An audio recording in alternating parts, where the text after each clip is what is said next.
우리가 신앙생활을 한다는 것은 무엇을 의미하는 것입니까? 예수 그리스도, 예수 그리스도. 그것으로 처음이고 끝이 되는 것입니다. 예수 그리스도. 알파와 오메가 되신 예수 그리스도. 처음이요 나중이 되신 예수 그리스도. 우리의 모든 삶의 출발점이 되시면서 궁극의 목표가 되시는 예수 그리스도. 그분이 우리 신앙생활의 모든 핵심이고 모든 것의 궁극적인 목표고 내가 존재하는 이유고 그것이라는 거죠. 그러니까 여러분, 우리가 신앙생활을 막 굉장히 복잡하고 다단하게 생각을 하지만 사실은 예수님께 집중된 것이다. 우리가 기도를 해도 내가 뭐 주십시오, 하겠습니다, 많이 얘기를 하지만 사실은 그것을 통해서 예수님을 더 알아가는 것이고요. 응답 받았죠? 응답 받았는데 응답 받고 나서 예수님이 이런 분이시구나 아는 거고요. 내가 어떠한 선행을 하든지 내가 어떤 봉사를 하든지 그 일을 통해서 예수님이 드러나면 굉장히 멋진 거죠. 그건 멋진 것입니다. 예수님이 드러난다. 예수님이 나타낸다. 나내진다. 예수 그리스도의 어떠하심이 내 삶 속에 그것이 인식되고 있다. 그거는 놀라운 축복입니다. 근데 여러분, 오늘 이 빌립보서를 우리가 묵상하면서 빌립보 교회가 그렇게 많이 편한 교회는 아니었다, 이런 것을 알게 됐죠. 그렇죠? 왜 그렇습니까? 기쁨의 서신이지만 사람들이 모여 있는 곳이거든요. 그러니까 여기에도 어떤 사람들이 있는 것입니까? 생각을 달리하는 사람들이 있는 거예요. 근데 그 생각을 달리한다는 것이 그냥 의견이 다른 것이 아니고 아주 중요한 구원론의 문제를 터치하고 있다는 거죠. 너희들이 할례를 받아야지 된다. 그래야지 구원받을 수 있다. 그러니까 구약시대부터 쭉 내려온 율법적인 전통을 따라야지만이 너희들이 구원받을 수 있다. 예수님 참 좋은 분이지, 좋은 분인데 그 할례를 받아야 돼. 할례를 받아야지 너희들이 구원을 받을 수 있어. 이렇게 주장하는 율법주의자들이 교회 안에 있었다고 하는 것입니다. 그래서 오늘 우리가 읽었던 이 말씀, 지금 바울 사도께서 정색을 하고 하시는 말씀이 등장하게 된 것입니다. 오늘 한번 우리가 그 말씀을 읽어보도록 하겠습니다. 빌립보서 3장 4절과 5절을 한번 같이 읽어보겠습니다. 우리가 지금은 주보에는 5절이 나와 있죠. 4절과 5절을 한번 같이 읽어보겠습니다. 그러나 나도 육체를 신뢰할 만하며 만일 누구든지 다른 이가 육체를 신뢰할 것이 있는 줄로 생각하면 나는 더욱 그러하리니 나는 8일 만에 할례를 받고 이스라엘 족속이요 베냐민 지파요 히브리인 중에 히브리인이요 율법으로는 바리새인이요. 여러분 가만히 한번 보시기를 바랍니다. 지금 이 바울 사도가 얘기하고자 하는 것은 뭐냐면 너희들이 할례를 받아야지 구원을 받는다라고 얘기했을 뿐만 아니라 이 사람들은 할례 받지 않은 사람들을 아주 비하하고 아주 그런 사람들이 아주 아무것도 아니라고 정죄하는 그런 사람들이었어요. 자기가 가지고 있는 그런 주관을 가지고서 모든 것을 다 재단하고 다 정죄하고 다 판단하고 이랬던 사람들이었습니다. 그래서 사도 바울이 뭐라 그러냐면 나도 당신들처럼 육체를 신뢰할 만하다. 당신들이 지금 신앙생활 잘한다 그러면서 나 할례 받았다 그러고 나는 아주 이런 사람이라 그러는데 나도 그런 정도면 명함 내밀 수 있다. 지금 그 얘기를 하고 있는 것입니다. 그 5절에 보시면 8일 만에 할례를 받았다. 8일 만에 할례. 예수님도 다 세례요한도 다들 8일 만에 할례를 받죠. 그죠? 아주 정통 유대인이라는 것입니다. 이스마엘 같은 사람은 아브라함의 후손이었지만 13년 만에 할례를 받았어요. 근데 자기는 8일 만에 아주 정확하게 할례 받았다는 것입니다. 그리고 이스라엘 족속이다. 이 말은 무슨 말입니까? 개종한 이방인이 아니라는 거예요. 나는 아주 오리지널 이스라엘 족속이다. 개종해서 들어온 그런 사람 아니라는 것입니다. 베냐민 지파다. 이 말은 무슨 말입니까? 남북 왕국으로 서로 분열될 때에 베냐민 지파는 남쪽 유다의 르호보암 왕을 따라갔습니다. 다른 10개의 지파가 전부 다 배신하고 등을 돌렸는데 근데 베냐민 지파만 유다 지파의 그 정통을 따라서 배신하지 않고 남유다 쪽으로 가서 정통성을 유지했던 그런 지파예요. 대단한 지파입니다. 그리고 베냐민 지파는 이스라엘 왕국의 초대 왕을 배출한 가문이에요. 명문가입니다. 그리고 히브리인 중에 히브리인이다. 이 말은 무슨 말입니까? 이 말은 히브리인이다, 유대인이다 이렇게 될 때는 보통 어머니만 유대인이면 그 사람 유대인으로 대우해 주는 것입니다. 그런데 이 히브리인 중에 히브리인이라는 말은 무엇입니까? 부모가 다 히브리인이라는 거예요. 부모님이 다 디모데처럼 엄마는 유대인이고 아빠는 뭐 헬라인이고 이렇지 않고 부모님이 다 유대인이다 말이에요. 히브리인 중에 히브리인이다. 그리고 율법으로는 바리새인이다. 그래서 자기는 바리새파의 최고의 권위였던 가말리엘 문화에서 그 율법을 배웠던 정통 율법을 전수받은 그런 문화생이었다는 것입니다. 그러니까 여러분 거칠 것이 있습니까? 이만한 간판이 어디에 있어요? 근데 그것으로 끝나지 않습니다. 그 6절에 보십시오. 6절에 보시면 뭐라 그랬습니까? 열심으로는 교회를 박해하고 율법의 의로는 뭐가 없어요? 흠이 없을 정도로 완벽했던 사람이었어요. 특별히 이 말씀을 읽어보시면 사람들은 5절 정도는 할 수 있다고 생각해요. 그래, 나도 이 정도는 돼. 그러면서 나름으로 자기를 이렇게 드러낼 수 있는 사람은 있을지 모릅니다. 그런데 이 사람, 이 바울이라고 하는 이 사람은 어떻게 했습니까? 열심으로는 교회를 박해했다 그랬어요.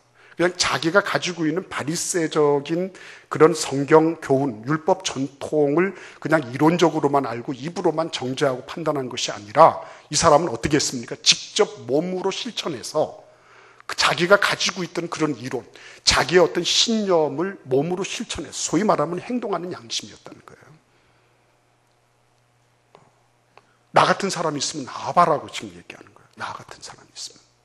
당신들이 명함을 내밀고 이렇게 저렇게 얘기를 하는데 나만한 사람이 있으면 나와봐.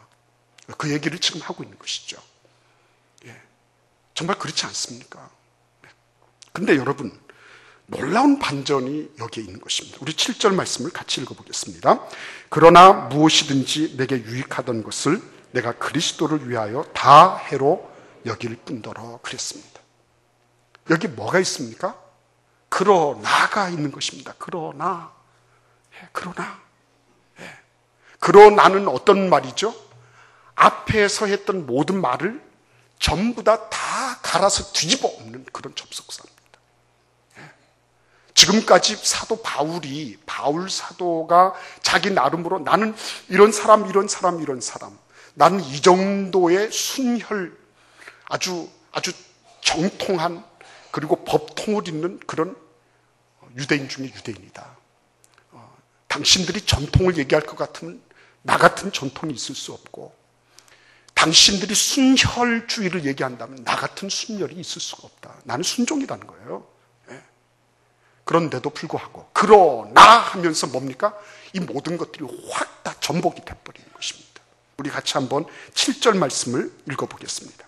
그러나 무엇이든지 내게 유익하던 것을 내가 그리스도를 위하여 다 해로 여길 뿐더러. 여러분, 이게 중요한 것 아니겠습니까? 그리스도 때문에 그 앞에 있던 모든 것들 사실은 그렇게 달갑지 않은 거예요. 사람들 보면 정죄하는 게 그게 무슨 달가운 거예요. 자기 바리새적인 그런 전통에 어긋났다고 사람들 정죄하고 심판하는 게 그게 뭐 달가운 겁니까? 그렇죠? 그런데 예수 그리스도를 통해서 어떻게 된 것입니까? 희망적이고 소망이 넘치는 전복이 이루어진 거예요. 예수님은 우리가 지금까지 가졌던 예수께서 기원 전과 기원 후를 나누신 것처럼 우리 인생의 기원 전과 후를 나누시는 것입니다. 우리의 전과 후가 달라지도록. 그런데 그러나를 통해서 확 뒤집어 엎으시는데 그 그러나 뒤에 부분이 뭐예요? 예수 그리스도 때문에 희망이 넘치고 소망이 있는 그러한 모습으로 바뀌게 되었다고 지금 바울 사도는 말하고 있는 것입니다. 이게 축복이죠. 신앙생활은 무릇 이런 것입니다.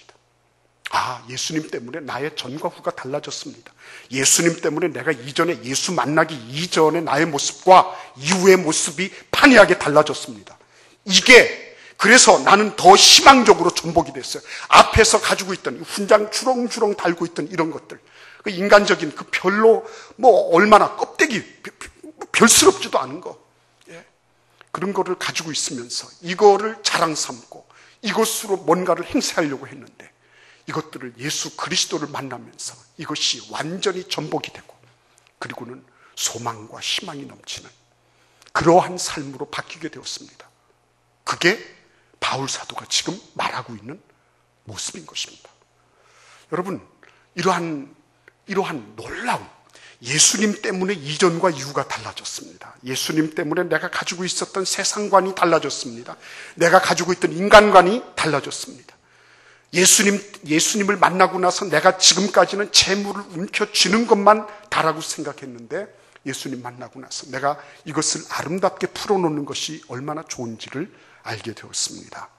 예수님 만나기 전에는 내가 명함에 어떤 것이 찍히느냐에 관심을 많이 가졌지만, 예수님 만난 이후에는 내 자신이 그 명함 속에 찍히는 것보다 나 자신이 스스로가 편지요 명함이라는 것을 알면서 내가 정말 핵심적이고 의미 있는 삶을 살기로 작정했습니다. 이렇게 바뀌는 거죠. 바울 사도가 그 얘기를 지금 하고 있는 것입니다. 그런데 바뀐 정도가 어떤 정도냐면, 우리 8절을 같이 읽어보겠습니다. 또한 모든 것을 해로 여김은 내 주 그리스도 예수를 아는 지식이 가장 고상하기 때문이라. 내가 그를 위하여 모든 것을 잃어버리고 배설물로 여김은 그리스도를 얻고 그 안에서 발견되려 함이라. 여기까지 읽겠습니다. 여러분, 여기 보시면 내가 그리스도를 무엇이든지 내게 유익하던 것은 오히려 5절과 6절이에요. 그런데 세상 사람들 사이에서 나의 체면을 유지시켜주고 내가 어떤 존재냐 하는 것을 나타내주고 사회적인 지위를 결정해주던 이런 유익하던 것들, 이런 유익한 것 하던 것들을 그리스도를 딱 만나고 나니까 이게 별스럽지 않다는 것을 알게 되는 것입니다. 이거 별거 아니네 이거. 여기 보시면 사도 바울은 손바닥처럼 바뀌는 것이 아니라 영속적인 것을 얻고 있다는 것을 분명하게 얘기하고 있는 거죠. 여기 보시면 뭐라 그랬습니까? 유익하던 것을 해로 여겼다. 모든 것을 해로 여겼다. 모든 것을 잃어버리고 배설물로 여겼다. 가면 갈수록 어떻게 되는 것입니까? 더 치열하고 더 구체적이고 더 확실하게 자신이 지금 걸어가고 있는 길에 대한 확신과 믿음을 표명하고 있는 것입니다. 이거 행복한 것 아니에요, 여러분? 신앙인은 이런 것 아닙니까? 가면 갈수록 분명해지는 거죠. 가면 갈수록 확실해지는 거죠. 내가 예수 그리스도를 안 다음에 이 세상적인 가치라고 하는 것이 얼마든지 이게 여반장, 손을 뒤집는 것처럼 얼마든지 이렇게 될 수 있는 거구나. 내가 지금 건강하지만 그러나 3-4명의 하나는 암이구나. 나에게 이 건강 주신 것이 이것이 어떤 의미를 지니는 건지, 나에게 그래도 먹고 살고 이렇게 할 수 있는 이런 모든 여건을 주신 것이 무엇을 위한 것인지, 이런 거를 한 번씩 생각을 해본다면, 그런다면 그런 거구나.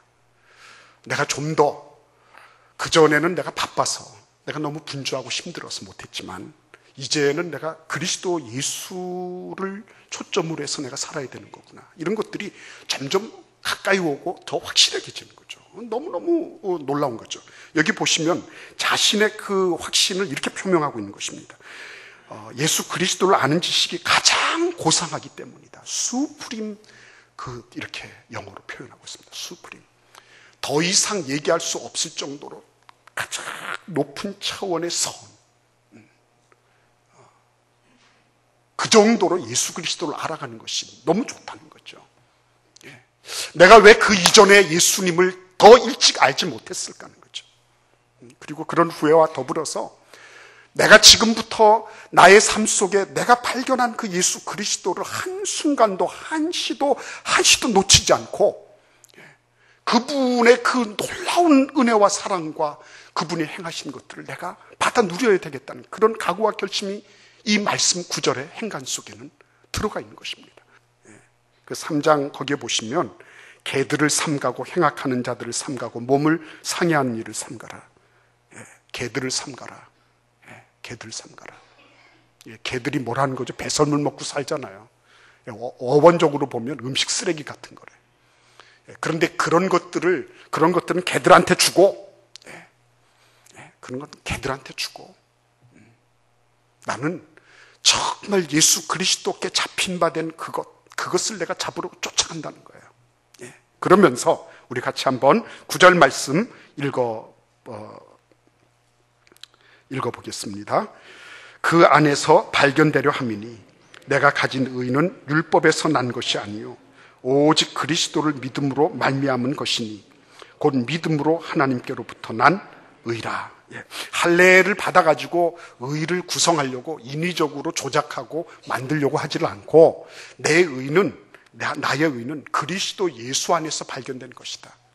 오직 그분 예수 그리스도로 말미암아 그분께서 나를 위하여 흘려주신 그 피와 그분께서 나를 위하여 다시 사셔서 지금도 하늘보좌 우편에서 나를 위하여 기도하고 계신 그 은혜롭고 자비하신 그분 예수님 때문에 나의 의는 터럭만큼이 없어도 그분으로 말미암아 100%, 110% 완전 충족된 그런 구원을 내가 얻게 됐다.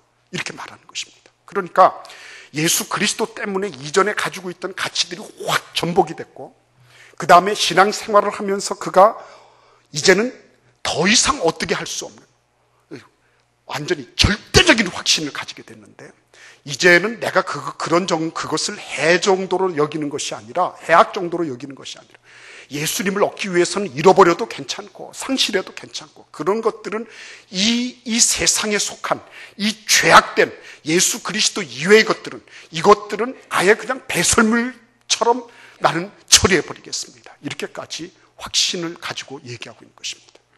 말이 맞죠? 여러분 그렇지 않습니까? 하나님께서 우리 하늘 아버지께서 세우신 것이 아니면 다 아니거든요. 그거 세워진 것 같아도 아니거든요. 그거 하나님 아버지께서 세우시지 않으시면 그거는 세운 것이 아니거든요. 아무리 그것이 뭐 어떤 기업이라 할지라도 마태복음 15장 13절에서 너희 하늘 아버지께서 세우신 것이 아닌 건 다 무너뜨려지리라. 다 무너지는 것입니다. 그래서 여러분 오늘 최종적으로 사도 바울께서는 8장 후반절과 9절에서 그리스도를 얻고 그 안에서 발견된다고 하는 말을 지금 하고 있는 것입니다. 그리스도를 얻고 그분 예수 그리스도를 내 삶 속에 깊이 모시고요. 근데 문제가 있어요. 깊이 모시는데 우리는 지도는 가지고 있는데 나침판이 없어요. 지도는 가지고 있어요. 근데 나침판이 없어요. 무슨 말씀입니까? 어디로 가야 될지 몰라요.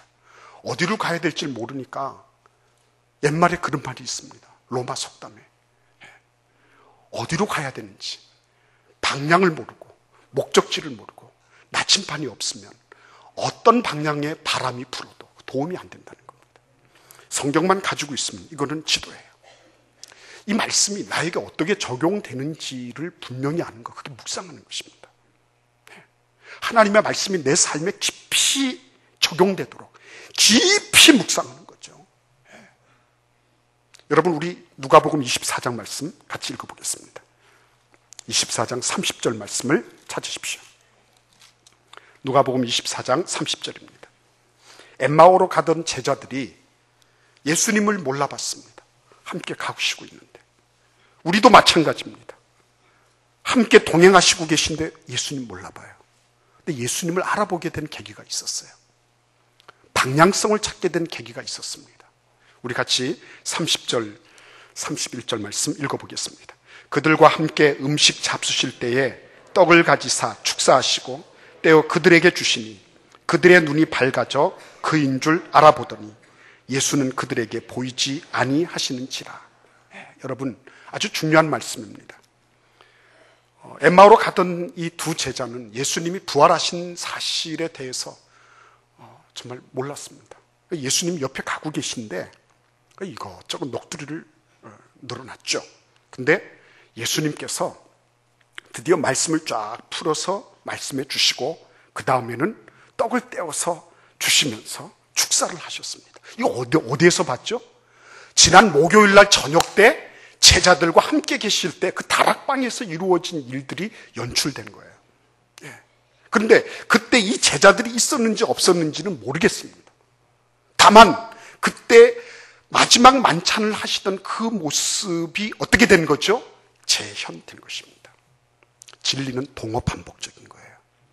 예. 수학적인 그런 진리를 추구했던 사람들이 있습니다. 모든 과학은 수학의 기초 위에 있어요. 동어반복적이에요. 동일한 거를 넣으면 동일하게 나오는 거예요. 1 더하기 1은 어디서나 2예요. 예. 동일한 것입니다. 그런데 진리의 한 요소가 뭐예요?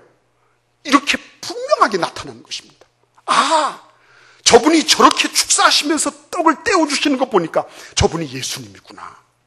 그때 그 사건은 엠마오 도상에서만 있었던 게 아니라 오늘날 우리에게도 적용되는 것입니다. 아, 그래. 생명의 떡을 내가 묵상하며 받아 먹을 때, 그때 어떻게 해요? 예수님이 내가 몰랐던 예수님, 내 곁에 계시며 나와 함께 동행하고 계시지만 내가 몰랐던 그 예수님을, 아, 그렇구나. 이분이 나와 함께 지금까지 동행하고 계시고 앞으로도 영원히 나를 인도하실 그분이시구나. 드디어 알게 되는 거거든요. 예, 여러분, 하나님의 말씀 속에 깊이 들여주십시오. 그래서 여러분 그 32절에 보시면 이렇게 말씀하고 있습니다.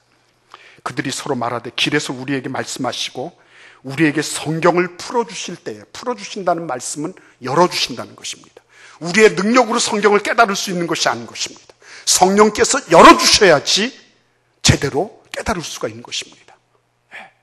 그래서 여러분, 우리가 이 하나님의 말씀을 붙잡고 주님의 식탁에 앉는 것입니다. 아침마다 혹은 저녁 때 정해놓은 시간에 정해놓은 장소에서 하나님의 말씀을 붙잡고, 주님, 내 눈을 열어 주님의 법에 놀라운 것을 보게 해주세요. 나는 신학적인 지식도 없어요. 성경적인 배경도 없어요. 그러나 하나님, 나에게 보여주세요. 주님께 간절히 기도할 때 주님께서 내 눈을 열어주시고 나의 영안을 열어주셔서 육적인 것만 보던 내 눈, 세상적인 것만 보던 내 눈이 하나님의 말씀에 활짝 열리게 되고, 아, 예수님께서 나와 함께 계셨구나, 이거를 알게 되는 그런 은혜와 축복이 있는 것입니다. 그래서 드디어는 예수님 안에 예수를 얻게 되는 거예요. 아, 예수님 이런 분이었구나. 그리고 예수 안에서 내가 발견되는 것입니다. 나를 통해서 예수님이, 와, 내가 달리 어떻게 해서 발견되는 것이 아니라, 어떤 명단에서, 제가 앞에 앞머리에 써놨죠.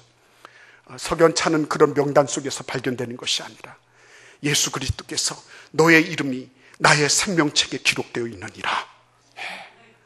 이러한 그 가슴 뿌듯한 그런 은혜를 누리는 것, 그것을 지금 바울 사도가 얘기하고 있는 것입니다. 오늘 예배 드리시는 여러분, 왜 우리가 이 자리에 있습니까?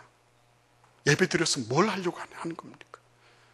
우리가 예배 드리면서 예수님을 더 깊이 알고, 그리고 우리의 삶의 현장에서 나에게 주어진 모든 환경을 예수님 알아가는 장면으로 그것을 활용할 수 있다면, 그분은 뭐예요? 진짜 예수님 잘 보는 분이에요. 진짜 귀한 신앙인입니다. 하나님께서 저와 여러분들을 그와 같은 귀한 신앙으로 예수님을 위해서 존재하고 예수를 높여드리는 그런 일에 쓰임받는 그런 귀한 신앙인으로 삼아 주시기를 간절히 기원합니다. 우리 같이 기도하겠습니다.